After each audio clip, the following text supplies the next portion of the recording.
সমস্যাটা হচ্ছে রেড করে যখন কিছু পাইনি, সার্চ করে যখন কিছু পাইনি, তখন আইটির অফিসাররা বলেছে যে আমরা ট্রায়াল রান করতে দেবো।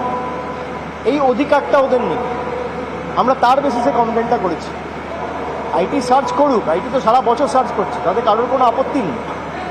ইনকাম ট্যাক্স, ইডি, সিবিআই তো রোজই রেড করছে, কিন্তু সার্চ করে সারা হেলিকপ্টার যখন তন্ন তন্ন করে খুঁজে, সবার ব্যাগ, হেলিকপ্টারের সিট সব খুঁজেছে, যখন কিছু পায়নি, এমনকি 10 পয়সা রিকভারি হয়নি, তখন বলেছে আমরা উঠতে দেবো না, ট্রায়াল রান করতে দেবো না। এই অধিকারটা আইটি অফিসিয়ালদের নেই। দে আর এক্সিডিং দেয়ার ব্রিফ।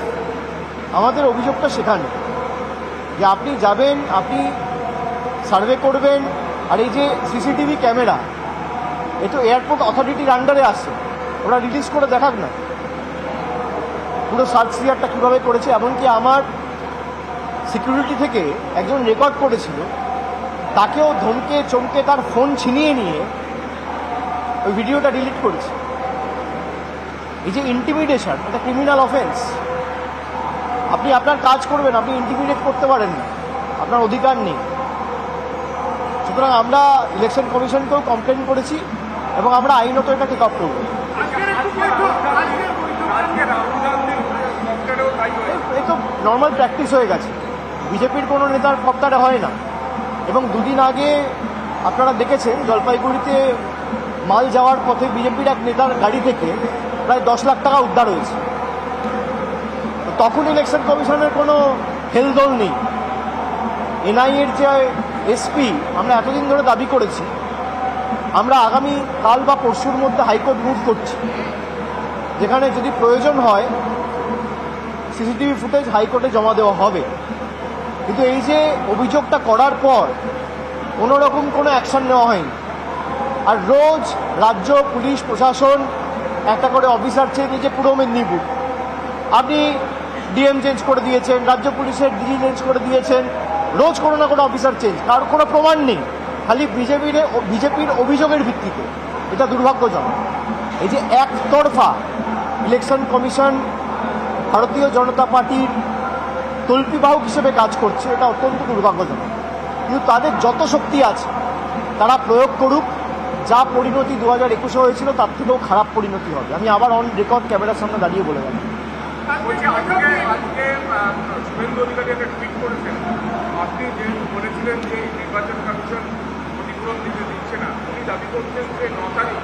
ওনার টুইটটা পড়ুন। আপনি প্রশ্ন করছেন তো, আপনি টুইটটা পড়ুন এবং যে নোটিফিকেশনটা ইস্যু করেছে সেই নোটিফিকেশনটা পড়ুন। নোটিফিকেশনটা কি বলা রয়েছে? আপনারা সাংবাদিক হিসেবে কাজ করেন, আপনারা ব্লাইন্ডলি দেখেন কি টুইট করছে। আরে নোটিফিকেশনটা কি বলা আছে? এক্সিস্টিং রেট হিসেবে ড্যামেজ দেওয়া যেতে পারে। What is the existing rate? 5,000, 20,000। আমি বারবার বলেছি ইলেকশন কমিশন আমাদের নতুন কনস্ট্রাকশন করতে দেওয়ার পারমিশন দিচ্ছে না, সেটা চিঠিতে নেই। রাজভবনে যেটা বলেছি, ডেলিগেশন পার্টি আমরা গেছি, ইলেকশন কমিশনকে কমপ্লেন করেছি। ইলেকশন কমিশনের থেকে যে অ্যাপ্রুভালটা দেওয়া হয়েছে, আমি রাজভবনের বাইরে থেকে দাঁড়িয়ে 8 তারিখ কী বলেছি, 9 তারিখ কী বলেছিলাম, যে নতুন কনস্ট্রাকশন করার, নতুন বাড়ি নির্মাণের ক্ষেত্রে পারমিশন দেয়নি, ক্ষতিপূরণের ক্ষেত্রে দিয়েছে। তাই তো টুইট করেছি। আপনাদের স্বভাব হয়ে গেছে যে টুইটের বেসিসে প্রশ্ন করা।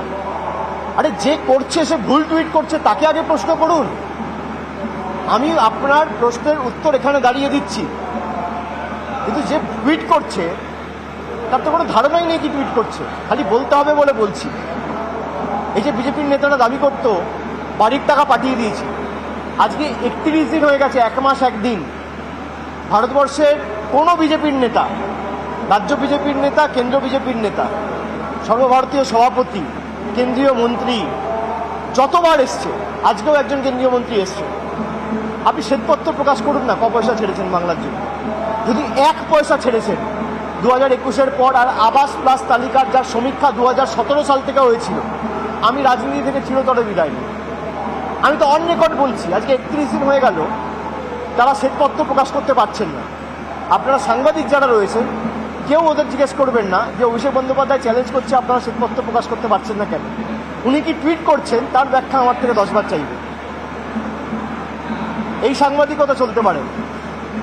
কি টুইট করেছে আগে দেখুন। ইলেকশন কমিশনের যে নোটিফিকেশনটা উনি অ্যাটাচ করেছেন তাতে লেখা রয়েছে যে compensation as per existing rate. Existing rate কি? যদি আংশিকভাবে ক্ষতিগ্রস্ত যারা রয়েছে সেক্ষেত্রে ক্ষতিপূরণ 5,000, আর সম্পূর্ণভাবে ক্ষতিগ্রস্ত যারা সেক্ষেত্রে ক্ষতিপূরণ 20,000। তো নতুন বাড়ির ক্ষেত্রে তো আমি 1,20,000 টাকা দিতে চাই, সেখানে 5,000 আর 20,000-এ কী হবে? আমাদের দাবি এই ছিল। তো আমরা যে দাবিটা করেছিলাম সেই দাবিটা মান্যতা রেখে তারা ইলেকশন কমিশনের হয়ে কথা বলতে গিয়ে এটা সেলফ গোল করেছে, আত্মঘাতী। ধন্যবাদ তাদের। আজকের বৈঠক খুব ভালো হয়েছে এবং দুটো যে লোকসভা আসন আমরা কাঁথি থেকে কাউকে ডাকিনি, কেননা মূলত আজকে তমলুকের যে নবগঠিত নির্বাচন কমিটি হয়েছে এবং এই জেলার সাংগঠনিক কমিটিকে নিয়ে বৈঠক ছিল। কয়েকটা জায়গায় যেখানে আমাদের কিছু সমস্যা ছিল ইন্টারনাল, সেগুলো নিয়ে বিস্তারিত আলোচনা হয়েছে। আমি প্রত্যেকটা এমএলএর সাথে আলাদা করে কথা বলেছি। পরবর্তীকালে প্রায় 200 জন ছিল, সেখানে বিস্তারিত প্রত্যেকটা ব্লক ধরে ধরে আলোচনা হয়েছে এবং তৃণমূল কংগ্রেস 21-এ এই জেলায় যা ফল করেছিল তার থেকে ভালো ফল হয়। এখানে প্রার্থী বিজেপির অভিজিৎ গঙ্গোপাধ্যায় যিনি কর্মরত অবস্থায় বা এখনো আপনাকে বারবার যত কম কথা বলা যায় ওনাকে নিয়ে তত ভালো। উনি বিচার ব্যবস্থাকে এক্সপোজ করে দিয়ে গেছেন। আমরা যে অভিযোগগুলো করতাম অভিজিৎ বাবু সেটা সঠিক প্রমাণ করে দিয়েছে। আমরা থ্যাংক ইউ বলতে পারি।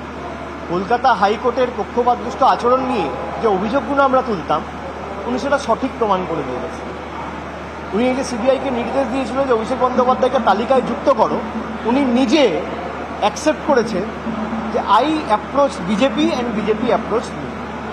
মানে বিচারপতির দায়িত্বে থাকাকালীন আমি বিজেপিকে অ্যাপ্রোচ করেছিলাম এবং বিজেপি আমাকে অ্যাপ্রোচ করেছিল, সেই জন্য আমাকে ডেকে পাঠানোর নির্দেশ দিয়েছিলেন।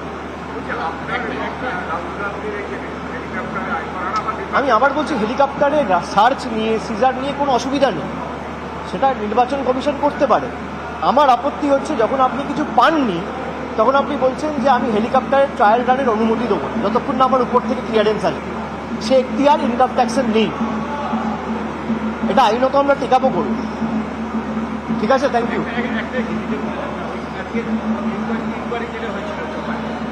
কি বলুন? হিন্দি আর হিন্দি ইংলিশ না, বাংলা বলেছে অনেক। চল।